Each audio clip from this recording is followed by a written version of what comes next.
बंदी छोड़ कबीर साहेब की जय। सर्वसंगत से प्रार्थना है, सत्संग प्रारंभ हो रहा है। कृपया सत्संग स्थल पर शांतिपूर्वक विराजमान होकर के श्रद्धा से सत्संग सुने। परमेश्वर की प्यारी आत्माओं से पुनर्निवेदन है, सत्संग प्रारंभ हो रहा है। कृपया सत्संग स्थल पर शांतिपूर्वक विराजमान होकर के श्रद्धा से सत्संग सुने। सत साहिब सतगुरुदेव की जय। बंदी छोड़ कबीर परमेश्वर जी की जय। बंदी छोड़ गरीबदास जी महाराज जी की जय। स्वामी राम देवानंद जी गुरु महाराज जी की जय हो।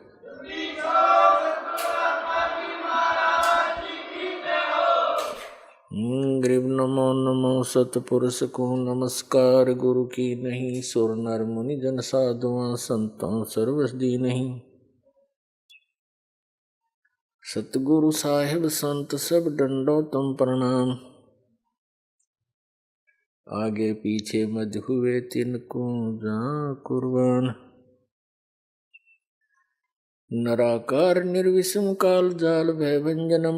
निर्लेपम निज निर्गुणम अकल अनुपवेशोन्दनम। सोहम सुरति समाप्तम सकल समाना निर्तल। उज्ज्वल हीरंबर हरदमम बेपरवा अथा है वार पार नहीं मद्दतम।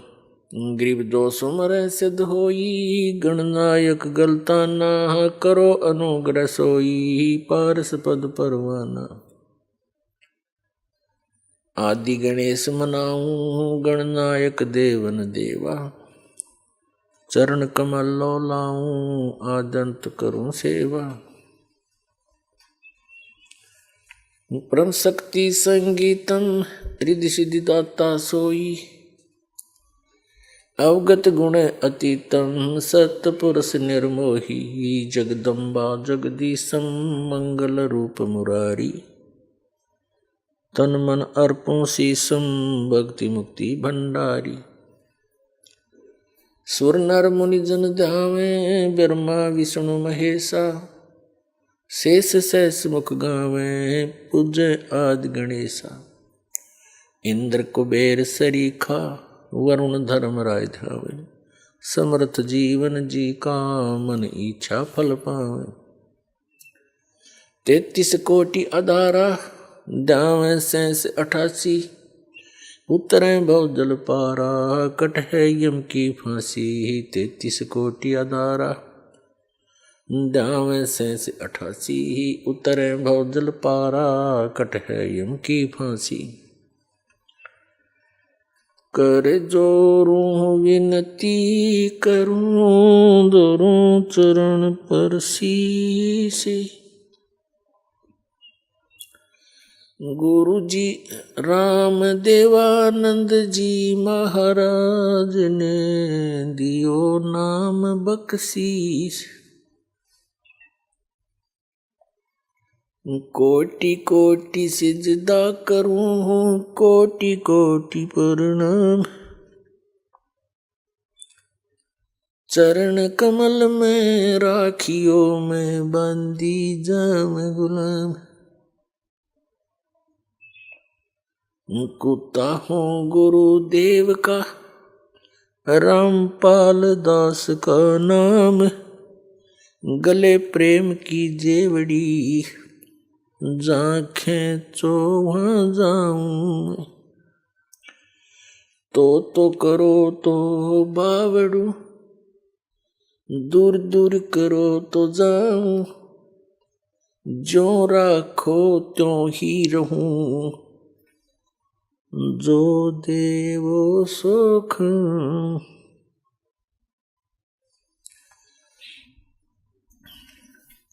जय इब के सतगुरु मिले सब दुख आँखों रोए।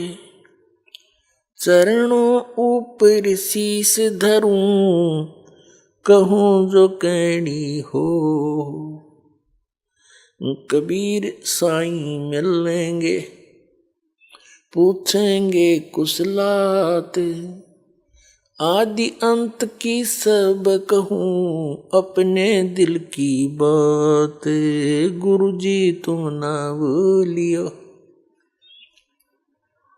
चाहे लाख लोग मिल जाही, हमसे तुमको बहुत हैं, तुम जैसे हमको नाही, तुम्हारे विसारे क्या बने, मैं किसकी शरण में जाऊं, शिव विरंच मुनि नारदा,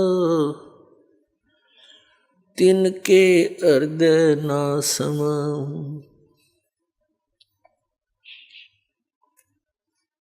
परम पिता परमात्मा पूर्ण ब्रह्म सर्व सृष्टि रचनहार कबीर परमेश्वर जी की असीम रजा से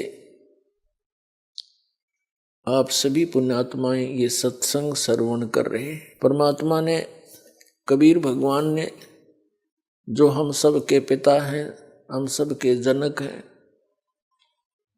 उन्होंने आकर के हमें यहाँ ज्ञान कराया है कि तुम यहाँ के वासी नहीं हो, जिस स्थान पर आप रह रहे हो ये आपका स्थायी स्थान नहीं है। आप प्रतिदिन देख भी रहे हो, सैकड़ों की संख्या में व्यक्ति आपके ही नोटिस में, नॉलेज में, समाचार पत्रों के माध्यम से या किसी और रिश्तेदारी में प्रतिदिन इस सारे साजबाज को छोड़कर अचानक मृत्यु को प्राप्त हो जाती है। ये लोक रहने का है। परमात्मा कहते हैं साथी हमारे चले गए। परमात्मा कबीर जी सारा उदाहरण अपने ऊपर ही एप्लीकेबल किया करते थे। दूसरे न कहे तो नाराज हो जा। हमको ये मालूम है किसी ने रहना नहीं, सब ने मरना, और किसी ने न्यू कह दे मृत्यु हो जाएगी जब क्या करेगा, तो जिस ज्ञान से पहले न्यू क्या करते, क्यों मृत्यु तेरी हो जा हमारी क्यों है। इसे पक्के हुए बैठे थे कि न्यू किसा कह दिया मृत्यु हो जा, इस बात का दुख मान जाते थे। तो इतनी बुद्धि है हमारी, हम सत्य को स्वीकार करने के आदि नहीं रहे।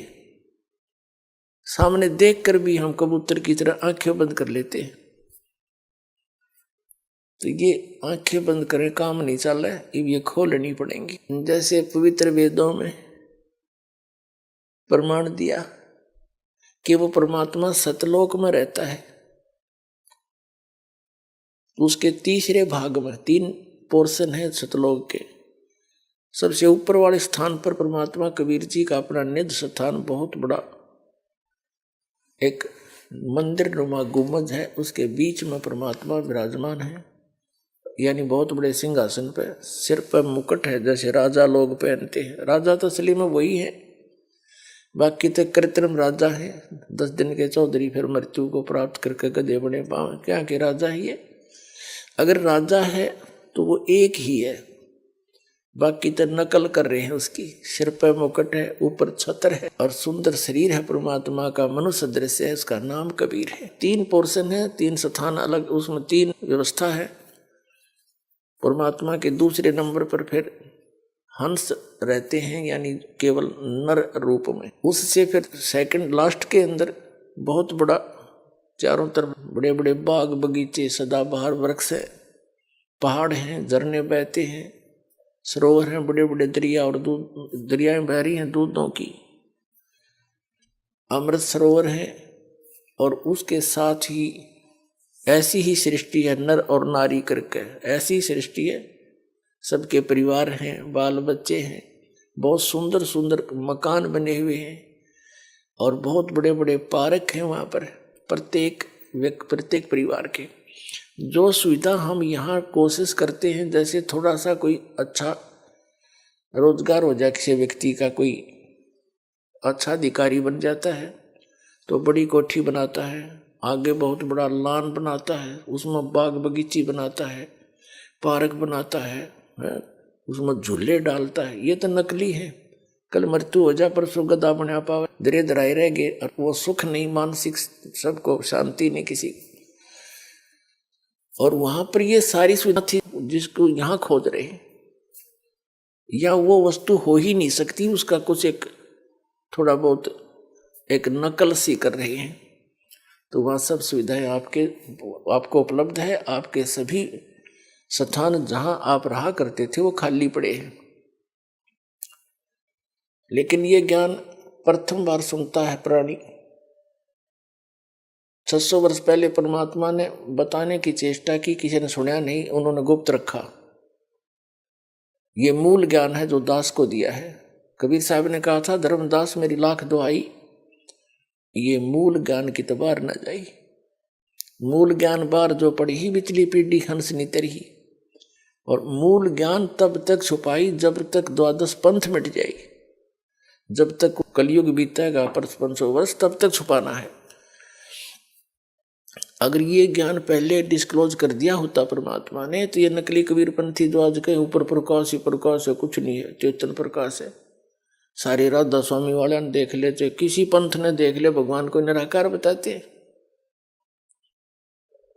यानी प्रकाश का पुंज बताते हैं, घुमा फिरा के वहीं आ रुकते हैं। तो इन क्या क्या समझा, इनको ज्ञान ही नहीं किसी को। और जिन महापुरुषों ने परमात्मा को देखा, वापस आके बताओ, उन्होंने वही बताया जो दास आपको बता रहा है। तो तीसरा जो वहां पर ऐसे सब रह रहे हैं, तो वहां से परमात्मा चलकर आते हैं हमें बताने के लिए। तो ऋग्वेद मंडल नंबर 9 सूक्त नंबर 86 मंत्र 26-27 में, ऋग्वेद मंडल नंबर 9 सूक्त 82 मंत्र 1, 2, 3 में, ऋग्वेद मंडल नंबर 9 सूक्त 20 मंत्र 1 में, ऋग्वेद मंडल नंबर 9 सूक्त 94 के मंत्र 2 में, ऋग्वेद मंडल नंबर 9 सूक्त नंबर 95 के मंत्र 2 में, ऋग्वेद मंडल नंबर 9 सूक्त 94 के मंत्र 1 में, 2 में नहीं, और 95 के 2 में ये स्पष्ट किया है। और ऋग्वेद मंडल नंबर 9 सूक्त नंबर 96 के मंत्र नंबर 16 से लेकर 20 तक, और भी अनेक स्थानों पे ये स्पष्ट किया है कि वो परमात्मा परम अक्षर ब्रह्म पूर्ण परमात्मा, सत्य पुरुष, अमर पुरुष, अविनाशी परमात्मा मनुष्य दृश्य है, राजा के समान वहां ऊपर तीसरे पृष्ठ में बैठा है। वहां से चलकर गति करके आता है, अपनी प्यारी आत्माओं को, अच्छी आत्माओं को मिलता है। और उन जो दृढ़ भक्त होते हैं उनको अपने विषय में यथार्थ ज्ञान सुनाता है, उपदेश देता है भक्ति का। और वो कवियों की तरह आचरण करता है। जैसे कवि कहीं जाकर के लोकोक्तियों के माध्यम से अमृतवाणी बोलना शुरू कर देते थे, दोहे बोलने शुरू कर देते थे, शब्द बोलने शुरू कर देते थे। और वो परमात्मा कबीर है। जैसे मनुष्य वस्त्र धारण करके आता है, सुंदर शरीर, ऐसे हल्के तेज पुंज का अपना शरीर बनाकर यहाँ आता है। ऊपर सतलोक में जहाँ परमात्मा रहते हैं, वहाँ उनके एक रोमकूप में करोड़ सूर्य मिला दे, करोड़ चंद्रमा, इतनी रोशनी, वो भी फीकी पड़े, इतनी रोशनी है परमात्मा की बॉडी की। परमात्मा का शरीर हमारे जैसा स्नायु का नहीं है। ऋग्वेद यजुर्वेद अध्याय नंबर 40 के मंत्र नंबर 8 में कहा है, सप्री आगात, वो सबसे पहला आगात माने शरीर है, शरीरी है। और शुक्रम अकायम ऐसनाविरम, शुक्रम अकायम अबिंदम ऐसनाविरम कबीर मनीषी स्वयंभू परिभू व्यवधाता समाभय। तो इस पर उसका भावार्थ यह बनता है कि वो परमात्मा कबीर जो यहाँ एक तत्वदर्शी संत की, विद्वान की भूमिका करने आता है, वो उसका शरीर शुक्रम अकायम, माता पिता से बने हुए शरीर का नहीं है, वो मटेरियल नहीं है। उसका शरीर ऐसनाविरम, बिना नाड़ी तंत्र का है। तो यहाँ इन वेद को ना समझकर अच्छी तरह इन अज्ञानियों ने अकायम शब्द है इसके अंदर, यजुर्वेद अध्याय नंबर 40 के मंत्र 8 में। इस अकायम से ये फाइनल कर लिया कि भगवान बिना काया का है। उसमें ये लिखा है शुक्रम अकायम। शुक्र माने माता पिता की संयोग से ना बनकर वो शरीर है उनका। असनाविरम, असनाविर लिखने की क्या जरूरत थी कि उसके शरीर तो है लेकिन आप जैसा नहीं है, बिंद से बना हुआ नहीं है। और शुक्रम अकायम असनाविरम। और स्वयंभू, स्वयंभू शब्द लिखा है इसमें, उसके कोई जनक नहीं है। परिभू सबसे पहला परमात्मा है वो। और व्यवधाता, भिन्न भिन्न प्रकार के सभी ब्रह्मांडों का विधाता रचनहार वो कबीर मनीषी। तो वहां से परमात्मा बहुत तेजों में शरीर है। जब नीचे आते हैं तो अपने शरीर का ये तेज बहुत सामान्य बना लेते हैं। जैसे किसी कमरे के अंदर बहुत सी लाइट लगी होती हैं, 1000 वाट की भी होती है, 500 की भी और 200 की भी, 50 की भी, और 0 का भी हो। सबके जैसे सबको जगाया तो जगमग हो गया कमरा, कक्ष, और सबको बंद करके एक 0 का बल्ब यानी ट्यूब जगा दी या 10 वाट की जगा दी तो सिंपल सा प्रकाश शेष रह गया। ऐसे ही परमात्मा का शरीर है। वो जब चाहे उसको हल्का बना ले, बटन ऑफ कर लिया अपने, और जब चाहे सारे तेज को प्रकाशित कर ले। तो यहाँ अगर वो उसी रूप में यहाँ आ जाए तो हम चरम दृष्टि से उनको देख नहीं सकते। इसलिए वो अपने हल्का तेज पुंज का यानी आम मनुष्य जैसा ही शरीर बना है तो ऐसा ही, लेकिन उसके प्रकाश में अंतर है, प्रकाश कम कर लेते, इतनी सी बात है। और वो कवियों की तरह आचरण करता है। तो ये कर्या किसने ये लीला? कबीर परमेश्वर जी ने, दानक जो लाए कबीर जी ने।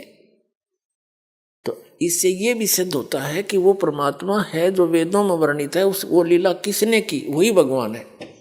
तो कबीर परमेश्वर जी दानक जो लाए काशी वाले ने की, तो ये कबीर इज गॉड। तो वो यहाँ आते हैं, हमारे लिए भटक रहे हैं। धर्मदास जी से कहा था, धर्मदास जब इस पृथ्वी पर आया मुझे कोई भी परमात्मा से यानी मेरे से परिचित कोई हंस नहीं पाया। यथार्थ ज्ञान किसी के पास नहीं था। तब मैंने अपनी महिमा आप गाई, आप आरती, आप साजे, आप किंगर, आप बाजे, आप ताल झान धनकारा, आप नचे अब देखना रहा। कह कबीर ऐसी आरती गाऊं, आप मध्य आप सुनाओ। अब अपना एक साधारण कवि की तरह हमारे लिए भटक रहे वो परमात्मा। ना उनको क्या आवश्यकता थी? ठीक है, करा कितने जुलाए हो लिए, अपने कपड़ा बना, रोटी खाई, टाइम पास करे और मर गिर चले गए। और वो भटकते फिरे। तो कैसी कैसी दिन में आपको सुनाई थी, कैसी कैसी उनके साथ यातनाएं दी गई परमात्मा को। वो आपके लिए भटक रहे हैं। आप इतने अबोध बना दिए इस काल में। ये ज्ञान आपको सुनते सुनते भी समझ में नहीं आता जल्दी सी, क्योंकि हमने अज्ञान गणा सुन रखा है। तो क्या करते थे वो भगवान? कहीं पर भी खड़े हो जाते थे एक तारा लेकर, और कवियों की तरह कहीं शब्द गाते थे, कहीं दोहे बोलते थे। 150 व्यक्ति दर्शक इकट्ठे हो जाते थे। जैसे कोई सपेला आता है, बीन बजाता है, बहुत से लोग इकट्ठे हो जाते हैं। कोई जादूगर आता है, वहां भी इकट्ठे हो जाते हैं, तो अपना खेल दिखाता है। ऐसे परमात्मा ने अपने इस ज्ञान का प्रचार शुरू किया था। तो वहां खड़े हो जाते कहीं पर भी और सुनाने लग जाते। परमात्मा की अमृतवाणी आत्मा को खींच लेती है। सुनने वाले चारों तरफ बैठ जाते हैं और परमात्मा उनको सुनाया करते थे।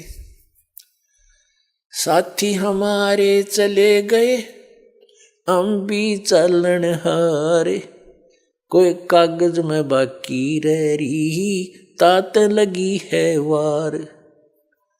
कबीर साहब कहा करते, हमें बताते थे कि तुम्हारे साथी चले गए, और तुम भी चालनहार, यानी अपने ऊपर बता रहे हैं यहां से सबने जाना है, और कोई कागज में बाकी रह रही, कोई शेष अभी आपका प्रारब्ध बचा है, इसलिए देर लग रही है।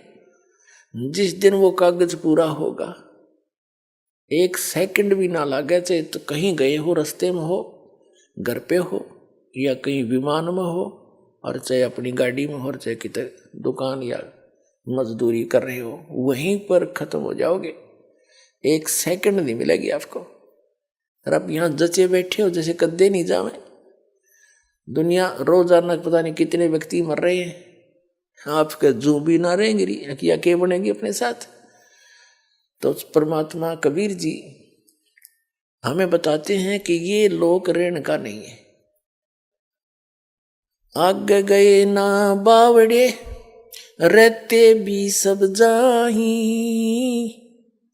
बिन साहिब की बंदगी कहीं ठोड़ ठिकाना नहीं। परमात्मा हमें याद दिलाते थे, जैसे मोती ओस का ऐसी तेरी आव, कहे कबीर करो बंदगी बोहर न ऐसा दाव। ये मनुष्य जीवन एक दाव लगा हुआ होता है, और संत मिल जाए परम संत, वो उससे भी अधिक दाव होता है। दाव माने कुछ समय का, कुछ ही समय होता है, उसमें काम करगे तो करगे, ना फिर बात बिगड़ जाती है, उसको दाव कहते हैं। मौका सा लग जाए। परमात्मा हमें याद दिलाते हैं कि बिन साहिब की बंदगी कहीं ठोर ठिकाना न। पुण्यात्मा कबीर परमात्मा जी कहते हैं, कबीर ये माया अटपटी और सब घट आन अड़ी, किस किस को समझाऊं या कुएं भांग पड़ी। प्रत्येक व्यक्ति को नए सिरे से इसी तरह निर्मल करना पड़ता है। वो जहां भी जिस ज्ञान पर आधारित है, जिस देव की पूजा कर रहा है, जिस भी मजहब धर्म में वो जन्मा है, उसमें कति सेट हो जाए।